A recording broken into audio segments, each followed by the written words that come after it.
보통 사람 같으면 약간 움츠러들 수도 있죠. 그럼 저는 그때 그랬죠. 야, 이 찔러라, 이 이렇게 하는 거죠. 내가 여기서 협상자에서 누구 뭐야 뭐 하는데 경찰들이 막 달려오는 거죠. 왜냐면 다 있으니까. 만약에 막다른 골목에서 했다 이러면 저 왜 이러냐고 했겠지.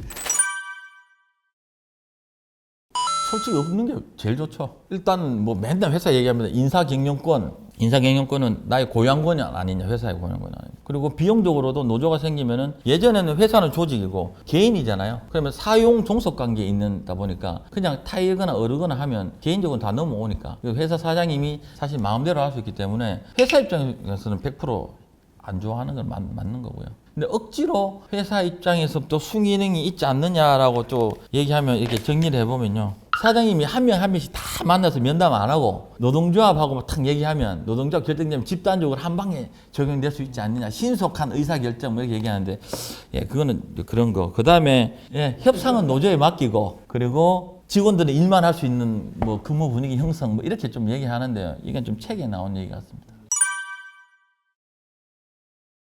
노무사님, 이 노동조합 생겼는데 어떻게 돼요? 이제 찾아옵니다. 그러면 제가 묻죠. 어떻게 하고 싶으세요? 물으면 나는 사실 민주노총이나 이런 극렬한 노조 말고 우리 직원들 자체적으로 노동조합 하는 거는 좋은데 이게 외부에 있는 거는 싫어요. 이렇게 표현합니다. 애써. 사실은 노동조합 없었으면 좋겠다고 표현하시는 거죠.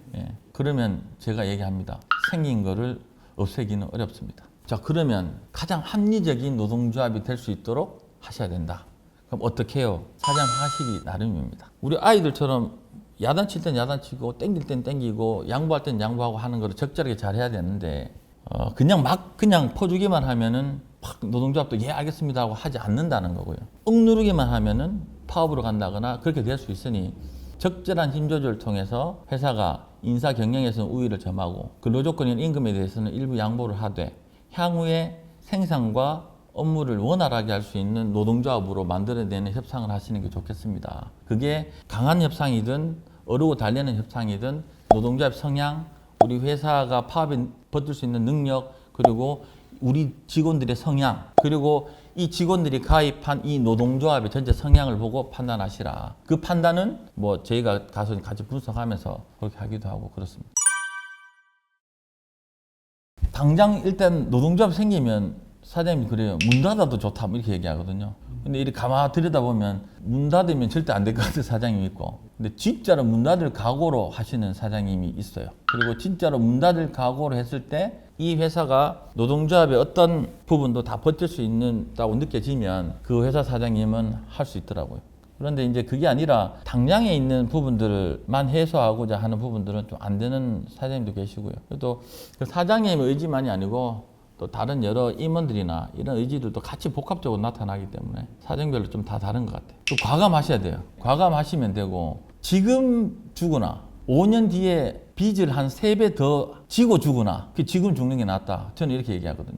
지금 이 회사 사정으로 봤을 때 당장 합의를 하지만 합의하고 아마 2, 3년 차에 억수 힘들어지셔가지고요. 4, 5년 차 되면 다시 지금처럼 사활을 걸고 싸우셔야 될 거다. 뭐 이렇게 얘기하기도 합니다.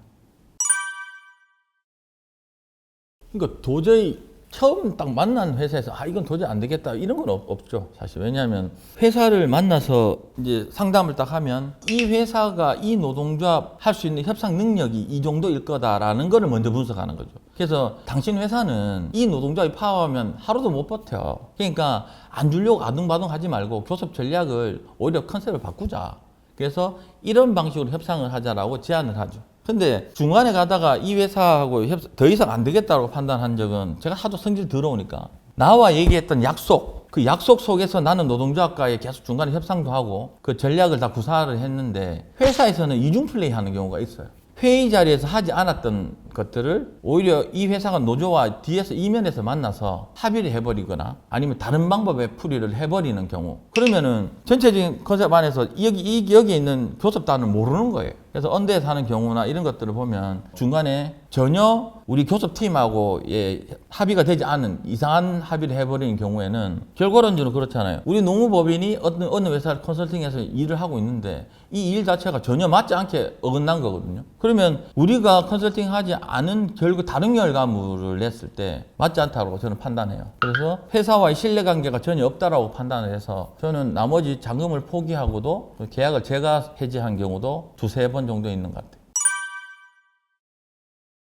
모든 나의 불리한 정황들을 다 얘기해줘야 노무사가 거기에 대한 전략을 세우는데 다 아닌 것처럼 좋게만 포장하면 나중에 되면 다 그 사실관계에 어긋나거든요. 이거는 노사관계뿐만이 아니고 우리 노동위원회의 어떤 해고 사건이나 여러 가지 사건들이 있을 때나 아니면 노동부에 갔을 때 어떤 사건들이 있을 때 이 사건이 있을 때도 정확하게 얘기를 해줘야지만이 노무사가 그걸 진단을 하고 정확한 해답을 내죠. 근데 가다가 거짓말하면 노무사가 결국은 그 노동부나 노동위원회나 다른 데 유관기관 가서 거짓말하게 되는 꼴이 생기는 거예요. 그러면 신뢰가 다 무너지면 이 사건은 완전히 산으로 갑니다. 엉망진창이 되기 때문에 정말 솔직하게 얘기해달라 그래요. 근데 솔직하게 얘기 안 해주는 회사 종종 많이 있거든요. 그래서 그런 것들을 처음에 체크하고 중간에 가다가도 좀 철저하게 체크를 하는 편이죠. 그게 뭐 내가 이 사건이 잘못돼서 뭐 쪽팔려서 그런 게 아니라 그거를 고스란히 회사의 피해로 다 돌아가는 거예요. 그 사건이 엉망진창 되는 거고.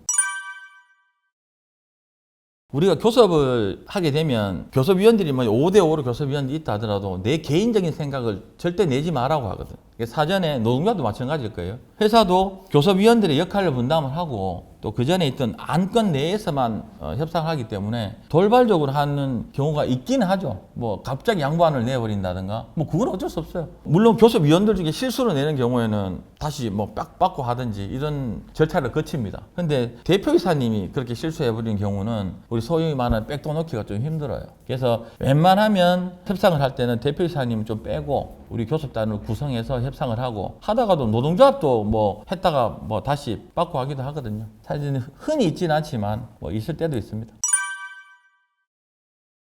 이거는 일단 노사관계를 떠나서 어떻게 보면 좀 폭력 행위잖아요, 그죠? 심지어는 저희 사무실 뭐 유리창 깨는 거는 뭐 허다한 일이었고요. 그 극단적으로 와서 소파에 칼을 꽂는 거죠. 그리고 이 칼이 네 배에 떼지 안 들어가는 줄 아냐 뭐 이런 정도의 발언을 한 적도 있고요. 실제 교섭하고 협상하는 중간에 무릎 3-4명이 몰려와가지고 뾰족한 거를 이렇게 배에 갖다 대면서 푹 찌르면서 이거 쑤시면 네 배에 안 들어가냐 이런 것도 있고 뭐 그런 경우는 허다합니다. 뭐 너무도 많이 당해봤기 때문에 네 자식 새끼 똑바로 크는지 봐라 뭐 이런 것들요. 너 동네 어디지 뭐 이런 거. 그러니까 소위 말하는 이 조폭 같은 경우가 많이 생겨요.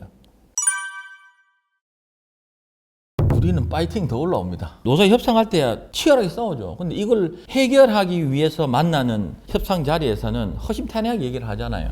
근데 이제 이거를 지켜보는 이 핵심 간부들 외에 다른 간부들도 있단 말이에요. 이 간부들은 내가 너무 싫겠죠. 이 만난 자리에서는 액션이 막 크게 일어나니까 저거 죽이고 싶은 거지. 패 죽이고 싶은 거지. 그러면 액션이 여기서 나타나는 거야. 이 지역별로 있는 대규모 교섭 현장들은 경찰, 노동부, 시청, 예전에는 국정원까지 다 나와서 지켜보고 협상하고 중재하고 중간에 역할하고 이렇게 하거든요. 보통 사람 같으면 약간 움츠러들 수도 있죠. 그럼 저는 그때 그랬죠. 야 이 찔러라 이 이렇게 하는 거죠. 내가 이 여기서 협상자에서 누구 뭐야 뭐 하는데 경찰들이 막 달려오는 거죠. 왜냐면 다 있으니까. 만약에 막다른 골목에서 했다 이러면 저 왜 이러냐고 이랬겠지. 근데 이제 협상 자리에서는 다 있잖아. 그러니까 이 새끼야 이렇게 하니까 걔들이 엄청 몰리고 뭐 그런 경우도 있었죠.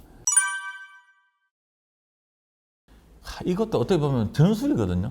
이 노동조합도 전술이에요. 이게 이제 소위 말하는 이 책에 있는 얘기입니다. 악인, 호인 전술 이렇게 해서 막 욕을 하거나 막 강하게 하거나 비토하는 사람이 악인 역할을 하면 또 다른 교섭위원 한 명이 그게 아니라 하면서 또 마무리하는 이런 전술적으로 쓰거든요. 그래서 뭐 그거는 노동조합 역시 전술입니다. 그래서 노사간에서 협상 전술의 하나다 이렇게 볼 수 있겠습니다. 제일 노사관계가 안 좋게 가는 사례들을 보면 주로 노동조합 생길 때 보면 어떤 특정 간부에 대한 문제점, 물론 이제 내가 밑에 직원으로서 그 간부의 문제점이 있을 수 있죠. 간부가 거칠다든지 욕설을 많이 한다든지 아니면 매번 어떤 부분들 아니면 회사가 임금 관련된 여러 가지 복리후생이나 부분들에 대해서 안 좋게 한다든지 이런 거 있어요. 사람에 대한 문제점을 가지고 쟁점으로 붙었을 때는 감정적으로 갑니다. 감정적으로 가면 이 노사관계는 아주 안 좋게 치닫는 경우가 대부분 많아요. 근데 임금이나 근로조건을 가지고 노동조합 생긴 경우들은 서로 조율하면 되는 문제니까. 그래서 너무 열악하면 좀 올려줘야 되는 거고 더 높이만 올려달라 하면 그건 좀 낮춰야 되는 거고 뭐 그런 건데 저 사람 잘라 이런 거 있잖아요.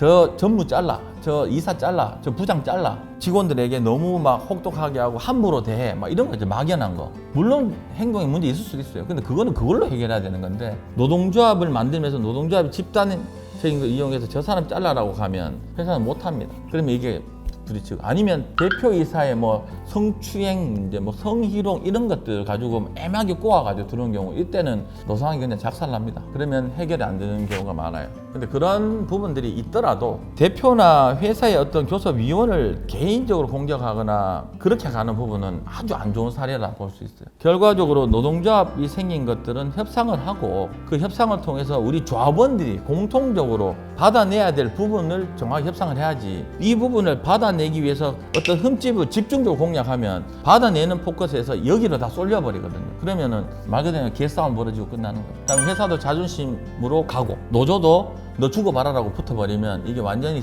협상이 산으로 가는 경우를 많이 봤습니다.